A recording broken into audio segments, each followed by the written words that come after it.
Salut à tous, c'est Julien Ponce, bienvenue pour cette vidéo. Je reprends la parole après quand même pas mal de temps d'absence. L'année 2020, comme vous le savez, a été un peu particulière, c'est le moins qu'on puisse dire. Et j'ai pas du tout suivi le rythme de vidéos que j'aurais dû suivre. En général, j'essaye de publier une vidéo par semaine sur YouTube. Et pas loin aussi sur tuto.com, parfois deux. La moyenne sur tuto.com c'est genre une quarantaine de vidéos sur l'année, donc gratuite et payante, et c'est sensiblement la même chose sur YouTube, peut-être un poil plus sur YouTube du coup. Donc évidemment j'avais des plans pour cette année 2020 et je pense comme tout le monde ces plans ont été, c'est le moins qu'on puisse dire, contrariés.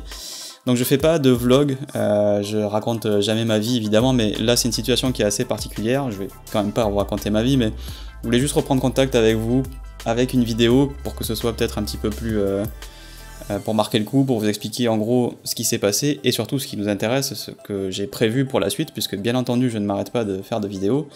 Peut-être vous ne le savez pas, mais j'ai quand même une autre activité à côté, je reste quand même graphiste directeur artistique, donc j'ai quand même une autre activité, je fais du graphic design quand même, et je fais de la photo aussi pour le côté perso, mais voilà, je me suis pas arrêté de travailler pendant tout 2020, mais ça, plus le reste, ça a quand même été assez compliqué. Donc la première chose, c'était que je devais déménager en fait, je devais déménager pour la fin de l'été, et évidemment le confinement a beaucoup contrarié les choses. J'ai dû faire un déménagement en pleine pandémie en fait, avec beaucoup de difficultés à gérer les transports, les allées-venues, etc. puisque c'était entre deux pays.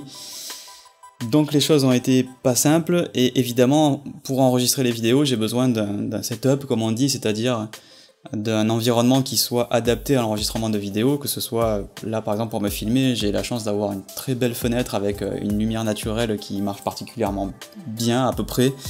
Là il n'y a pas d'éclairage additionnel, donc voilà, je mets record, j'enregistre, j'ai trouvé un setup pas mal.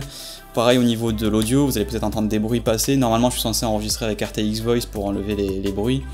Là j'enregistre sans RTX Voice, donc s'il y a une ambulance qui passe vous allez l'entendre. Et tout ça pour dire, voilà, ça demande un truc un peu stable et un peu travaillé. Bon évidemment quand vous êtes en train de déménager avec un entre-deux, parce que j'ai pas trouvé un appart tout de suite, entre le moment où j'étais avant et le moment où je suis maintenant, là je suis à Paris accessoirement, pour ceux qui se demandent. Et vous savez à quel point c'est difficile de trouver un appartement dans la capitale, donc bon voilà, il y a eu tout un tas de trucs qui ont rendu la vie un petit peu plus difficile que ce qu'elle aurait dû être. Vraiment, j'ai pas vraiment à me plaindre, j'ai eu la chance d'être plutôt épargné par rapport à toute la crise du coronavirus, mais en termes de logistique, les choses ont été quand même franchement assez compliquées, même si maintenant, bon, je me rends compte que je m'en suis pas trop mal sorti et que tout ça est derrière moi. Donc voilà pourquoi il n'y a pas eu de vidéo. En fait, il y en a eu quelques-unes au premier trimestre, mais même au premier trimestre, j'avais rien sorti sur tuto.com en payant, en formation premium, tout simplement parce qu'à la fin de l'année 2019, j'avais sorti mes formations principales, j'avais sorti Capture One, Luminar et Photoshop, qui sont d'ailleurs les plus vendus de la plateforme, donc merci pour votre fidélité. Et du coup, j'attendais en général l'actualité des logiciels, c'est pas au premier trimestre de l'année que ça arrive, c'est plus tard quoi. Et plus tard, il y a eu la pandémie, donc plein de choses ont été délayées, les éditeurs de logiciels n'ont pas été très actifs, franchement. Même si là, il y a l'Adobe Max qui s'annonce, une Adobe Max qui est purement en vidéo, purement digital, mais c'était en gros non seulement compliqué d'un point de vue logistique, mais en plus, l'actualité faisait qu'il n'y avait pas grand-chose non plus à animer, quoi. Donc, bon, les deux mis ensemble, ça m'a vraiment pas mal compliqué la vie pour proposer de nouvelles vidéos. Alors, maintenant ça se tasse un petit peu, même si on est plus ou moins à l'aube d'une seconde vague de virus, mais en tout cas l'activité a un peu repris, on a des nouveautés qui sont sorties, et je vais pouvoir reprendre mon programme où je l'avais arrêté, donc il y aura toujours, comme prévu, comme depuis plusieurs années maintenant, une assez grande couverture des logiciels Adobe en premier lieu, évidemment, puisque l'essentiel de l'audience est sur Photoshop et sur Lightroom, et vous savez que j'ai beaucoup exploré, et je vais continuer les alternatives à Lightroom, donc DxO, Capture One, Luminar, même si c'est pas vraiment une alternative, ou en tout cas des logiciels tiers, puisque beaucoup de gens se posent la question de la pertinence de l'abonnement.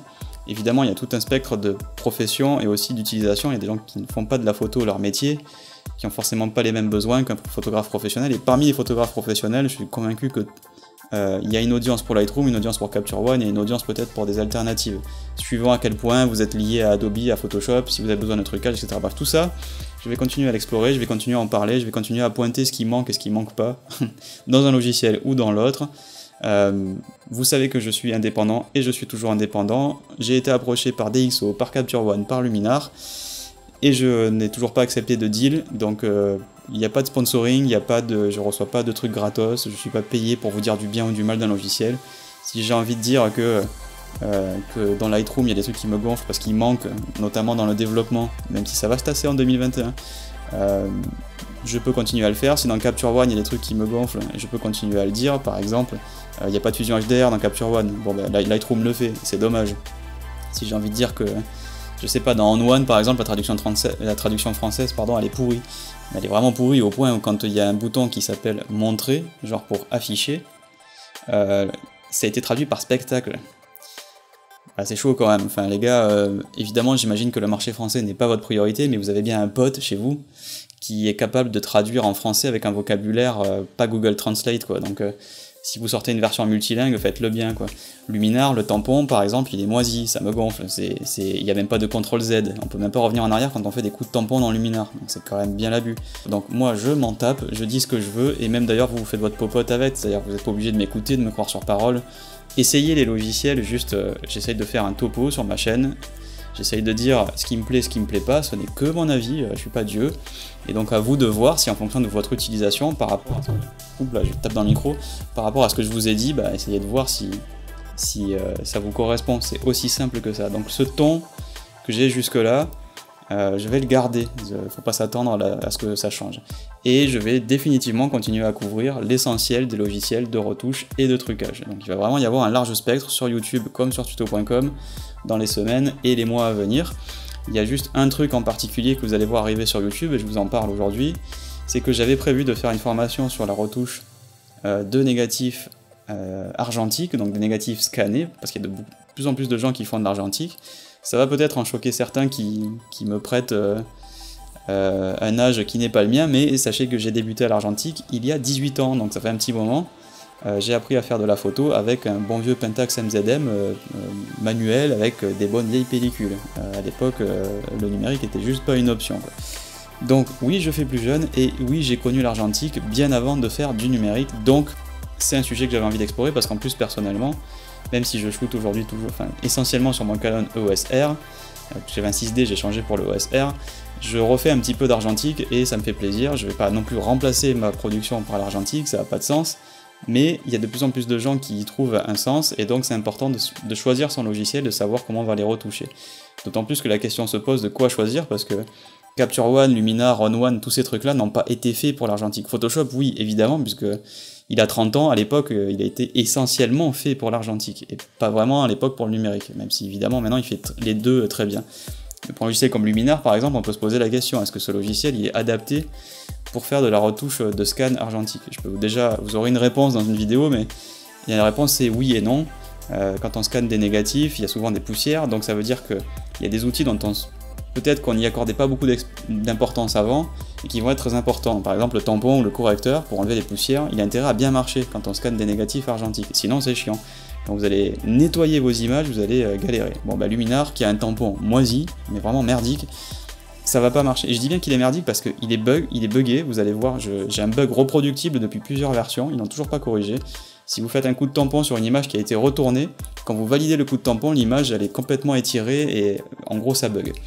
Vous pouvez pas faire de retour en arrière dans Luminar par exemple. Quand vous faites des coups de tampon, vous mettez des petits coups de correcteur. Alors déjà vous n'avez pas le résultat des coups de correcteur, il faut valider pour les voir, ça aplatit l'image en plus, donc si vous avez fait des calques de réglage, vous êtes obligé de dupliquer le résultat, donc c'est totalement pas destructif, et en plus vous voyez pas ce que vous faites, et vous pouvez pas revenir en arrière. Si vous faites plusieurs coups de tampon et qu'il y en a un qui est pas bon, on peut pas faire CTRL Z, ce qui est quand même complètement dingue quoi. Bref voilà, c'est ce genre de truc que je soulève en fait dans mes vidéos, et puisque je ne me suis pas fait payer la licence de Luminar, même s'ils ont essayé fortement, et ben je peux le dire sans aucun problème et sans aucune retenue.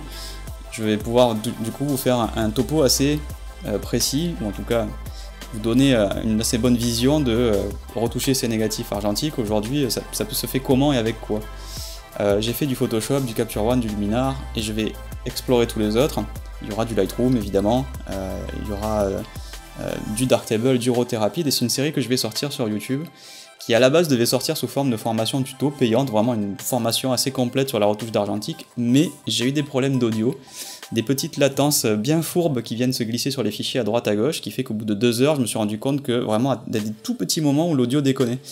Ce qui fait que j'ai pas pu réenregistrer, je me suis dit bon, c'est pas grave parce que c'est genre une syllabe ou deux dans ce que je dis qui grésille un tout petit peu, ça pète pas les oreilles, ça vous empêche pas de suivre, machin et tout, mais je vais pas non plus proposer ça à la vente, parce que évidemment j'ai envie que ce soit nickel. Donc la bonne nouvelle c'est que vous allez l'avoir gratos sur YouTube. Dans les prochaines semaines, je vais distiller ces vidéos, et il y aura une playlist spéciale pour la retouche de négatifs scannés, et aussi d'autres trucs en rapport avec l'argentique qui viendront derrière. Donc voilà, je me suis dit, on va faire une pierre de coups, ça va faire un peu d'animation sur la chaîne, sur un sujet qui est sympa, et au passage ça fait du contenu gratos pour les gens, vous n'aurez pas besoin de la payer, elle va sortir les 2 premières heures, voilà, c'est des trucs que j'avais déjà enregistrés pour tuto, ça sortira sur YouTube, et même le reste, quand je vais compléter, je le sortirai pas en payant bien entendu sur tuto, je vais tout balancer gratos. Donc la première des nouveautés qui va arriver à cet automne, là c'est ça, c'est du contenu pour la retouche argentique, mais ça ne va pas empiéter sur ma production, ma vraie production, j'ai envie de dire, à savoir évidemment sur de la retouche numérique. Donc voilà, il va y avoir plein de choses, comme avant en fait, j'ai envie de dire, maintenant que j'ai retrouvé un petit peu mes esprits, que j'ai retrouvé, vous le voyez, un environnement pour enregistrer avec une lumière diffuse un peu sympa, voilà. En gros, un setup propre pour travailler la vidéo. C'était jusque-là impossible, pour toutes les raisons que j'ai évoquées et qui ont probablement dû concerner d'autres personnes que moi. Mais bon, maintenant ça va mieux, je vais pouvoir reprendre mon rythme habituel, probablement 1 ou 2 vidéos par semaine. Donc définitivement, si vous avez des remarques, des demandes, des envies, faites-moi en part dans les commentaires, donc c'est sur YouTube en commentaire ou sur Facebook, donc facebook.com/JulienPonceUK, vous pouvez me trouver sur tuto.com, vous pouvez me trouver sur Instagram. Je reçois des messages un peu de partout, c'est pas évident de répondre à tout le monde dans les temps, je vous l'avoue, mais si je vous oublie, renvoyez-moi un autre message, je fais pas exprès de vous ghoster ou ce genre de truc, c'est juste que voilà, j'ai 120 000 clients sur tuto.com, je sais pas si vous imaginez, ça fait beaucoup de monde, et je suis tout seul, hein, j'ai pas d'assistant ou quoi, c'est juste moi dans mon bureau chez moi, tranquille. Il y a du monde sur Facebook, il y a du monde sur YouTube, et je reçois des messages de partout, et c'est assez peu évident à ma petite échelle quand même de répondre à tout le monde. Donc vraiment s'il y a des délais, je m'en excuse, je fais de mon mieux, mais c'est vraiment pas évident, d'autant plus que là dans les mois qui viennent de passer, j'ai accumulé du retard pour répondre aux gens. En plus l'effet, pas bizarre, mais voilà, pendant le confinement, beaucoup de gens sont restés chez eux et se sont donc formés, et donc il y a eu une explosion des questions sur mes vidéos de partout. Et alors là, définitivement, ça a été très difficile, puisque au lieu d'avoir une audience qui s'échelonne, j'ai tout le monde en même temps qui a fait mes vidéos, qui a suivi mes formations, surtout que j'en ai balancé en gratos. S'il y en a qui en bénéficié, vous vous en souvenez, j'ai balancé ma formation complète à Capture One gratos, les coupons ont été explosés dans la journée, Tuto a dû remonter la limite de coupons maximum, tellement le truc a eu du succès, enfin bref, je me suis fait un petit peu dépasser par les événements. Mais bon, c'était pour la bonne cause, j'ai balancé pas mal de formations gratuites. Mais voilà, du coup, il y a plein de messages en attente, et c'est pas évident pour moi de tout absorber. Mais vraiment, faut pas que ça vous empêche ou que ça vous dissuade de revenir vers moi, maintenant que les choses redeviennent un peu normales, et que je vais reproduire du contenu à la fois sur YouTube et sur tuto.com. En tout cas, c'est un plaisir de vous retrouver et d'enregistrer un nouveau, ça m'avait bien manqué. J'espère que ça va vous plaire, et je vous donne rendez-vous très bientôt pour de nouvelles vidéos. Merci, bye bye.